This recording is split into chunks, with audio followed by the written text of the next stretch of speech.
La asociación de vecinos intentó robar mi granja. Se olvidaron de quien controla su agua. Cuando descubrí que la asociación había vendido en secreto 1,700 acres de las tierras de mi familia, supe que tenía que luchar. Pero en lugar de simplemente ir a la corte, decidí recordarles algo crucial: yo controlo su suministro de agua. La primera jugada de la asociación ocurrió por la mañana. El clima era perfecto para sembrar, cielo despejado, una brisa ligera. Ya estaba en mi tractor antes de que saliera el sol, como me enseñó mi abuelo. Fue entonces cuando mi teléfono no dejó de vibrar. Cuando finalmente revisé mis mensajes, casi me atraganté con mi sándwich. 10 llamadas perdidas de vecinos, 3 mensajes de voz de mi primo y un correo de la asociación con una notificación de infracción. Abrí el correo. Decían que el ruido de mi tractor violaba el derecho a la tranquilidad de la comunidad y que mis gallineros generaban un olor ofensivo, que afectaba el valor de las propiedades. Me dieron 48 horas para cerrar todas las operaciones agrícolas o empezarían a multarme con $200 al día. Me reía a carcajadas. No tenían ninguna autoridad sobre mis tierras. Pero al día siguiente, la presidenta de la asociación apareció en persona. Escuché la puerta de un auto cerrarse de golpe. Una mujer con un traje blanco impecable cruzó mi patio delantero con una carpeta en la mano, flanqueada por 2 miembros de la junta de la asociación. ¿Señorita Walker? Llamó. Soy Deborah Williams, presidenta de la asociación de Oak Ridge Estates. Necesitamos hablar sobre sus infracciones. Crucé los brazos. No hay nada que discutir. Su asociación no tiene jurisdicción sobre mi tierra. Deborah sonrió, pero su sonrisa no llegó a sus ojos. En realidad, según la Junta de Zonificación del Condado, su exención agrícola expiró el año pasado. Eso significa que ahora su tierra está sujeta a las regulaciones de la asociación. Eso me tomó por sorpresa. Mis facturas de impuestos sobre la propiedad no habían cambiado en absoluto. Mi familia ha cultivado esta tierra por más de 100 años. Ninguna asociación puede simplemente decidir que ahora manda aquí. Su sonrisa se volvió fría. Los tiempos cambian, señorita Walker. Ahora tenemos estándares. Me entregó una orden de cese y desistimiento y se marchó. Pero yo no iba a rendirme tan fácilmente. Algo no cuadraba. Llamé a mi primo Tom, que vivía en la comunidad y formaba parte del consejo municipal. Llevan meses planeando esto, me advirtió. Deborah ha estado teniendo reuniones privadas con desarrolladores. Incluso está alterando las actas de las reuniones después de que ya fueron aprobadas. Esa noche, revisé los registros del condado. Fue entonces cuando descubrí el fraude. Mi exención agrícola seguía siendo válida por otros 5 años. Deborah había mentido. Ignoré las cartas y multas de la asociación durante una semana entera. Pero entonces, comenzaron a llenar de quejas a la policía por el ruido de mi granja. Mira, Mike, dijo el sheriff Davis, un viejo amigo de la escuela. Sé que esto es ridículo, pero están presentando denuncias todos los días. Incluso crearon una petición para declarar mi granja una molestia pública. Dave, dije, mi familia ha estado alimentando este condado por generaciones. ¿Qué está pasando realmente? Él dudó. No debería decirte esto, pero la asociación está presionando para un proyecto inmobiliario enorme, y tu tierra forma parte de él. Fue cuando los vi. Hombres con trajes caminando por mis campos, tomando fotos y haciendo mediciones. Salté a mi camioneta y fui directo hacia ellos. ¿Les puedo ayudar? Grité. Están invadiendo propiedad privada. Un hombre alto, con un traje de diseñador, se giró hacia mí. Soy James Miller, de Westview Development Corporation. Estamos haciendo estudios para planificación. Fruncí el ceño. ¿Planificación de qué? Esta es mi granja. Miller parecía confundido. Según nuestros documentos, compramos 1,700 acres de la asociación de Oak Ridge Estates hace 3 semanas. La construcción comienza el próximo mes. Mi corazón se detuvo. Eso es imposible. Nunca vendí mi tierra. Me mostró documentos oficiales, mapas con sellos del condado y una firma idéntica a la mía. Pero yo nunca firmé nada. Corrí a casa y saqué los títulos de propiedad de mi caja fuerte. Todo parecía estar en orden. Pero algo no estaba bien. Llamé al registro del condado. Señor, hay un registro de transferencia de propiedad de hace 6 semanas, dijo la secretaria. Según nuestros archivos, 1,700 acres fueron transferidos a la Oak Ridge Estates Community Trust. Ahora solo le quedan 300 acres. Mis manos temblaban. Eso es imposible. Nunca firmé ninguna transferencia. Señor, los documentos tienen su firma. ¿Quiere que le enviemos copias por correo electrónico? Cuando abrí el archivo, vi mi propia firma falsificada. Y fue entonces cuando la vi a ella. Deborah, sentada en su SUV de lujo, estacionada al borde de mi propiedad, observándome. Cuando notó que la miraba, sonrió y saludó con la mano. Tenía menos de un mes antes de que llegaran las excavadoras. Y entonces, recordé un detalle muy importante. ¿Quién controla su suministro de agua? La jugada del agua. Mi abuelo había firmado un acuerdo en 1943, permitiendo que el condado construyera un embalse en nuestras tierras. En aquel entonces, parecía un buen negocio. El gobierno necesitaba un embalse para abastecer a las comunidades cercanas, y mi abuelo, un hombre práctico, vio una oportunidad. A cambio, aseguró que nuestra familia tendría control absoluto sobre la distribución del agua proveniente del embalse. Ni una sola gota podía ser desviada sin nuestra autorización, y cualquier cambio dependería de nuestra firma. Ese pequeño detalle fue ignorado por los desarrolladores inmobiliarios y la asociación de vecinos que se creía dueña de mi tierra cuando falsificaron mi firma y me la arrebataron. Intenté pelear, llevé el caso a los tribunales, reuní pruebas, pero la batalla ya estaba perdida antes de comenzar. Mi abogado me explicó que el proceso podía durar años, y aunque tenía pruebas de la falsificación, enfrentaba una guerra contra corporaciones multimillonarias y políticos corruptos. Al final, todo se estancó en la burocracia, y antes de que pudiera impedirlo, los desarrolladores ya habían comenzado a preparar el terreno para la construcción. No tuve elección. Perdí mi granja. Las máquinas llegaron. Derribaron los establos, arrancaron las cercas, nivelaron los campos que mi familia había cultivado por generaciones. El lugar donde crecí, donde aprendí a manejar un tractor con mi abuelo, se convirtió en un enorme sitio de construcción, lleno de grúas y camiones de cemento. Observé todo sin hacer nada. No protesté, no intenté detener las excavadoras, no pronuncié discursos sobre la avaricia de los especuladores. Solo esperé. Esperé años. El proyecto avanzó. Las tierras que antes alimentaban la región se convirtieron en uno de los desarrollos inmobiliarios más grandes del estado. Condominios de lujo, centros comerciales, edificios de oficinas, parques privados. Querían transformar la antigua granja de mi familia en un paraíso urbano, un símbolo de modernidad y prosperidad.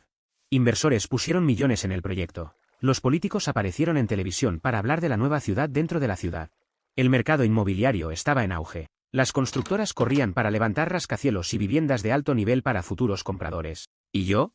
Seguí esperando. Cada edificio que se levantaba, cada calle pavimentada, cada parque artificial construido, todo aquello fortalecía mi plan.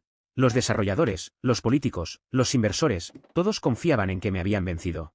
Creían que habían ganado, que me habían expulsado, que habían construido sobre mi historia. Pero había algo que nadie notó. Construyeron dependiendo de mi agua. Todas esas miles de casas, los condominios de lujo, los centros comerciales, los restaurantes, los clubes privados, todo dependía del embalse construido en mi antigua granja. Y ese embalse todavía me pertenecía. El acuerdo que firmó mi abuelo nunca fue anulado. Cuando me robaron la tierra, solo se llevaron el suelo, pero no los derechos sobre el agua. Y ninguna de esas constructoras se preocupó por revisar ese pequeño detalle. Los compradores estaban entusiasmados. Comenzaron las preventas de las unidades. Los agentes inmobiliarios mostraban maquetas impresionantes, prometiendo una ciudad perfecta, moderna y sostenible. Los comerciales de televisión aseguraban que ese lugar sería el nuevo centro de innovación y desarrollo, un espacio donde las familias podrían crecer con calidad de vida. Y fue justo en ese momento cuando atacó mi plan.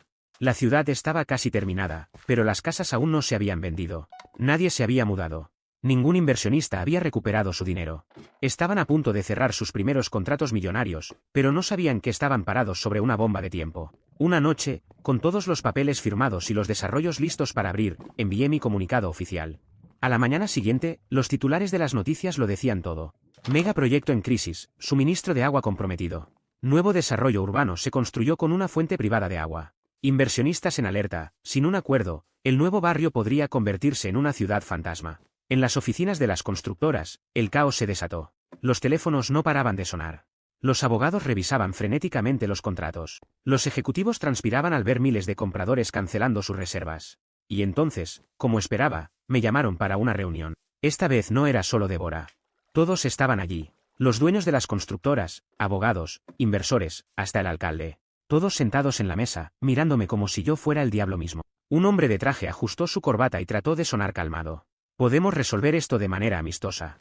¿Cuánto dinero quiere para liberar el suministro? Crucé los brazos. No quiero dinero. La expresión de alivio que algunos intentaron esbozar desapareció al instante. Entonces, ¿qué es lo que quiere?, preguntó otro. Sonreí lentamente, dejando que se ahogaran un poco más en su propio pánico antes de contestar. Quiero todo de vuelta. Débora, que estaba sentada en la esquina, no pudo contenerse. Esto es ridículo. Está mintiendo. El gobierno no puede permitir que un solo hombre sabotee un proyecto de esta magnitud. Incliné la cabeza con calma. Inténtenlo.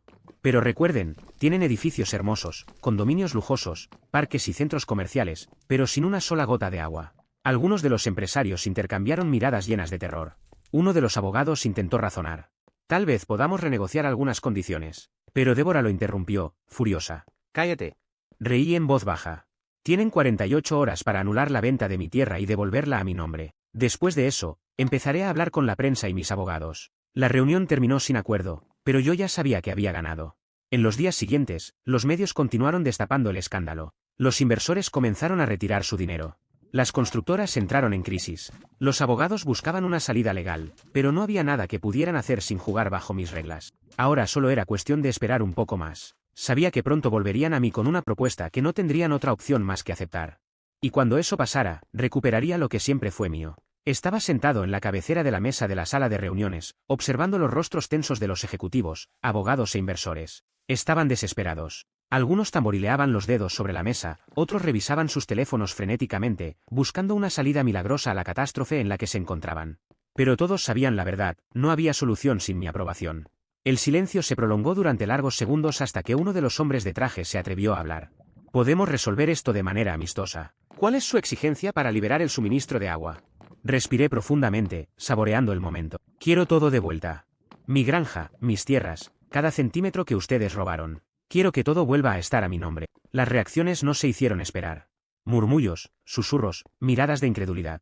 Y entonces, Débora, que hasta ese momento había permanecido en silencio, explotó. Eso es imposible. Usted perdió esas tierras legalmente. Fueron compradas y vendidas conforme a la ley. Nunca las recuperará. Crucé los brazos y la miré directamente a los ojos. ¿Legalmente? ¿De verdad quiere usar esa palabra? Porque, que yo recuerde, mi firma fue falsificada. El silencio volvió, pero esta vez, pesado y denso. Nadie podía negar lo que estaba diciendo. Antes de que alguien pudiera responder, mi abogado, un hombre de cabello entrecano y ojos fríos, carraspeó y se inclinó hacia adelante. Mike, necesito hablar contigo. En privado. Ahora. Levanté una ceja, molesto por la interrupción. Pero asentí y lo seguí a un rincón de la sala. Tan pronto como la puerta se cerró detrás de nosotros, me miró con seriedad.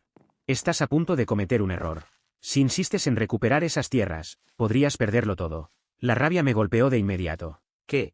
¿Cómo puedes decir eso? Sabes que estas tierras son mías. Tenemos las pruebas. Él suspiró, cruzándose de brazos. Sí, tenemos pruebas. Pero eso no significa que ganarás. Estas empresas tienen a los mejores abogados del país, tienen conexiones políticas y alargarán el juicio durante décadas si es necesario.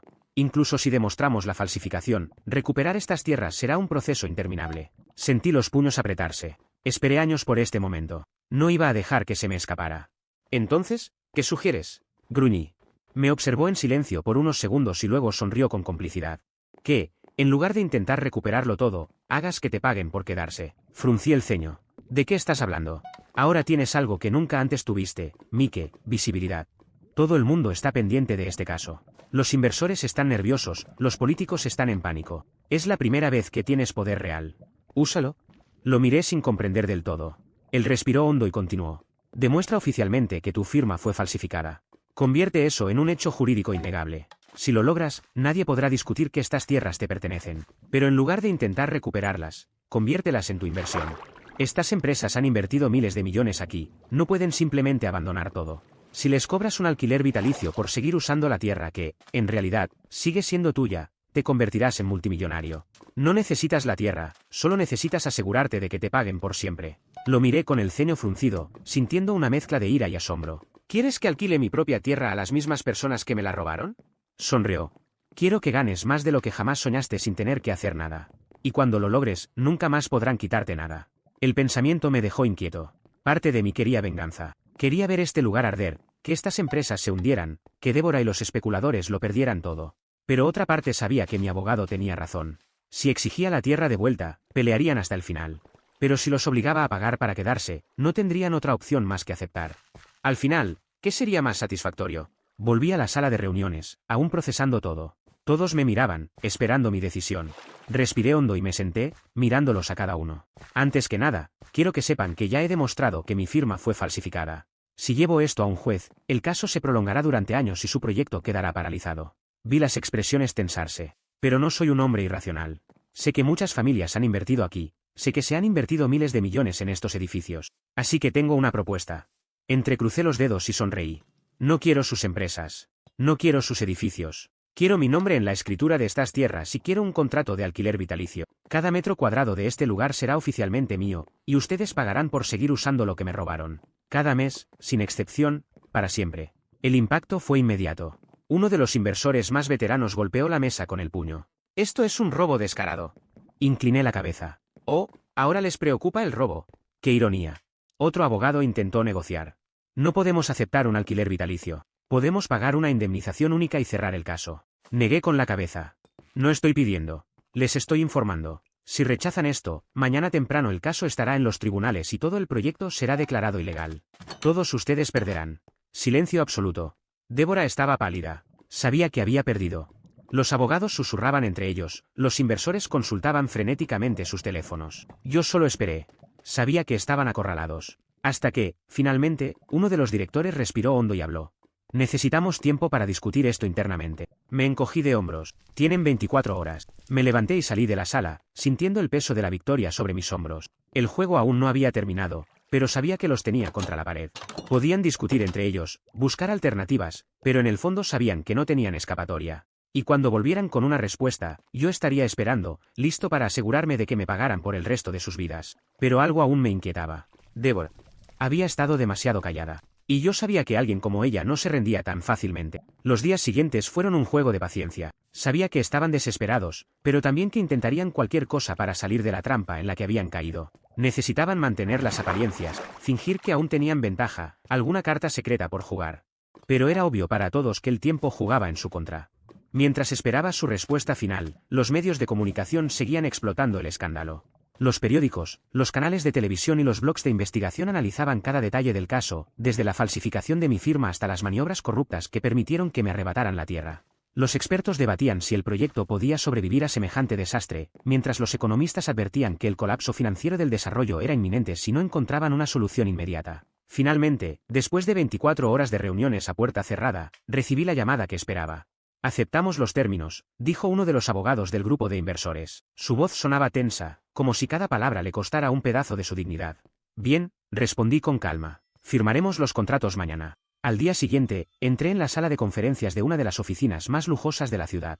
Todos estaban allí, ejecutivos de grandes corporaciones, abogados de alto nivel, inversores con cara de pocos amigos y, por supuesto, Débora. Su rostro estaba pálido, sus ojos llenos de odio. Sabía que yo había ganado, pero todavía no lo aceptaba. Los documentos ya estaban listos. Los revisé junto a mi abogado. Estaba todo ahí, el contrato de arrendamiento vitalicio, el reconocimiento oficial de que las tierras eran mías y los términos para el suministro de agua. Solo falta un detalle, dije mientras leía las cláusulas finales. También van a pagar por el agua que usen. Un silencio incómodo se apoderó de la sala. Uno de los abogados frunció el ceño. Pero ya van a pagar el alquiler del terreno. ¿No es suficiente? Sonreí y cerré la carpeta con los documentos. Sabían perfectamente que todo este lugar depende del agua del embalse. Mi abuelo firmó un contrato que le da a mi familia el control total sobre el suministro. Si quieren seguir aquí, también tendrán que pagar por ello. La incomodidad en la sala era evidente. No podían negarse, no tenían alternativa. Débora apretó los dientes, con los puños cerrados sobre la mesa. «Nos estás extorsionando». Incliné la cabeza con una sonrisa. «No, solo estoy cobrando lo que me pertenece. A diferencia de ustedes, no necesito falsificar documentos para hacerlo». Sabían que habían perdido. El acuerdo se firmó en ese mismo momento y, antes de irme, estreché la mano de algunos inversores que, aunque disgustados, intentaban mantener la compostura. Débora, en cambio, no me miró a los ojos ni una sola vez. Al día siguiente, restablecí el suministro de agua, pero ahora bajo contrato. Cada gota que entraba en el sistema de tuberías de ese lugar me generaba ingresos inmensos. El desarrollo se salvó, los compradores regresaron y el flujo de dinero aumentó exponencialmente. Los primeros meses fueron solo el comienzo. Mi nombre aparecía en cada contrato, cada transacción de esas tierras pasaba por mí. Las empresas instaladas allí no podían operar sin pagarme alquiler y el suministro de agua. Era como un peaje eterno, un tributo que aseguraba que, cada mes, millones llegaran a mi cuenta bancaria. Y entonces, finalmente, llegó el momento de demostrar la falsificación de la firma. Con el escándalo aún fresco en la memoria del público, no fue difícil llevar el caso a los tribunales. Teníamos todas las pruebas, documentos comparativos, análisis forenses de las firmas, testimonios de empleados de la notaría que confirmaban que nunca habían visto mi firma en persona. El juez no tardó en emitir su veredicto. La firma era falsa y la transferencia de la tierra fue ilegal. Eso debería haber significado que podría reclamar la propiedad y expulsarlos a todos. Pero en ese momento, ya no valía la pena. Para ese punto, ya estaba ganando más dinero del que cualquiera en esa sala podía imaginar. Cada mes, millones fluían a mi cuenta sin que yo tuviera que hacer absolutamente nada. Si retomaba la tierra, tendría que administrar todo, reconstruir la infraestructura, enfrentar nuevos desafíos legales. Pero tal como estaba, era dueño del suelo donde se construyó todo, y ellos no tenían otra opción más que seguir pagándome. Así que, en lugar de expulsarlos, aumenté aún más el alquiler. La decisión judicial me dio aún más ventaja en las negociaciones. Ahora que el reconocimiento legal era definitivo, podía renegociar los contratos como quisiera. Algunas empresas intentaron protestar, argumentando que los nuevos términos eran abusivos. Mi abogado solo sonrió y le respondió: si no quieren pagar, pueden demolerlo todo e irse. Nadie se fue.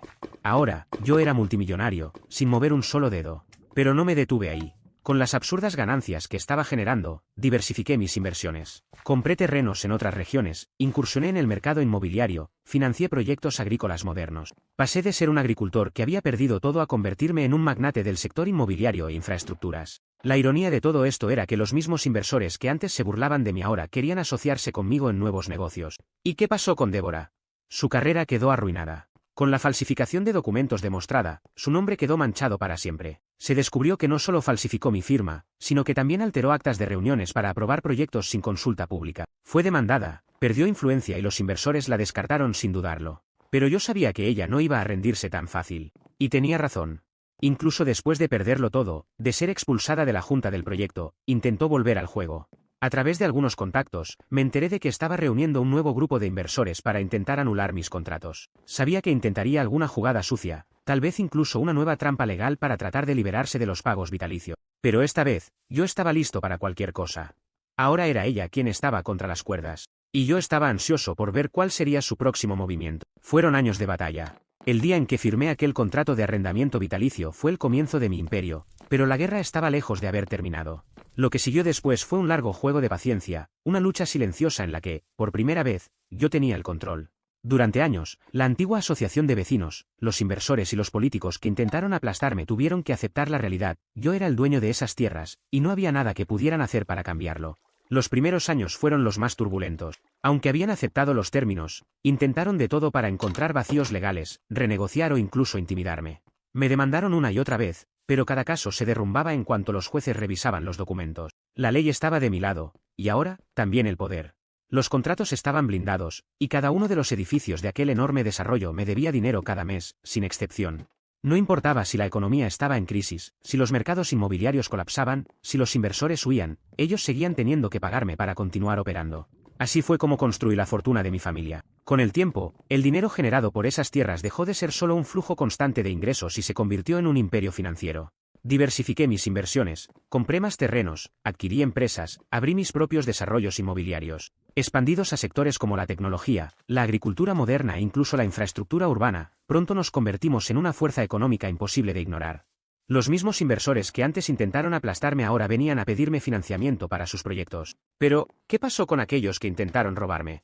La antigua asociación desapareció por completo. El escándalo de la falsificación de documentos destruyó su reputación, y con el tiempo, los propios residentes se volvieron contra quienes habían intentado estafarlos. Descubrieron que el dinero recaudado de cuotas y ventas nunca benefició a nadie excepto a los especuladores y a los corruptos que dirigían todo desde las sombras. El nombre de la asociación se convirtió en un chiste, un ejemplo de fracaso y corrupción. ¿Y los inversores? Algunos aceptaron la derrota y simplemente siguieron adelante, pagando religiosamente el alquiler de las tierras. Otros intentaron huir del negocio, vender sus propiedades, pero nadie quería comprar terrenos con un contrato de arrendamiento eterno. Algunos se declararon en quiebra, otros simplemente se resignaron al hecho de que, sin importar lo que hicieran, yo siempre iba a ganar dinero a costa de ellos. ¿Y Débora? Fue, sin duda, quien más luchó por mantenerse a flote. A pesar de haber sido expuesta como la mente maestra del fraude, se negó a desaparecer. Intentó entrar en otros negocios, buscó financiamiento, incluso trató de crear su propia consultoría inmobiliaria. Pero nadie confiaba en ella. Ningún inversor serio quería su nombre vinculado a un proyecto. El golpe que intentó darme la condenó para siempre. Al principio, trató de mantenerse en el sector, asistiendo a eventos, fingiendo que aún tenía influencia. Pero con el paso de los años, cada vez menos personas querían hacer negocios con ella. Su nombre se convirtió en sinónimo de estafa y desastre financiero. Finalmente, Débora desapareció del mapa. Hoy, sé que su vida es muy diferente de lo que imaginaba para sí misma. No terminó en la ruina absoluta, pero tampoco se acerca a lo que fue antes. Nunca más tuvo poder, nunca más fue respetada en la industria, nunca más dirigió nada importante. Lo último que supe de ella fue que se mudó a una ciudad pequeña, intentando rearmar su vida lejos de los escándalos. No importa dónde esté ahora, ella sabe que perdió. ¿Y yo? Mi vida cambió para siempre. Pasé de ser un agricultor que casi lo pierde todo a convertirme en uno de los inversores más importantes de la región. Mi familia ahora tiene un legado que nunca podrá ser borrado. Todo lo que construimos vino de lo que intentaron robarme, y al final, fuimos nosotros quienes salimos victoriosos. Hoy, mi familia es dueña de un imperio. Mis hijos y nietos nunca tendrán que luchar como yo lo hice, Pero siempre recordarán de dónde vino todo esto. Crecieron sabiendo que lo que tenemos hoy no llegó por suerte o herencia fácil, sino porque luché durante años para proteger lo que nos pertenecía. ¿Y lo mejor de todo? No tuve que destruir a nadie. Se destruyeron solos. Los que intentaron aplastarme hoy no tienen nada, mientras que yo tengo todo lo que era mío por derecho, y mucho más. Esta fue mi venganza, y la disfruto todos los días.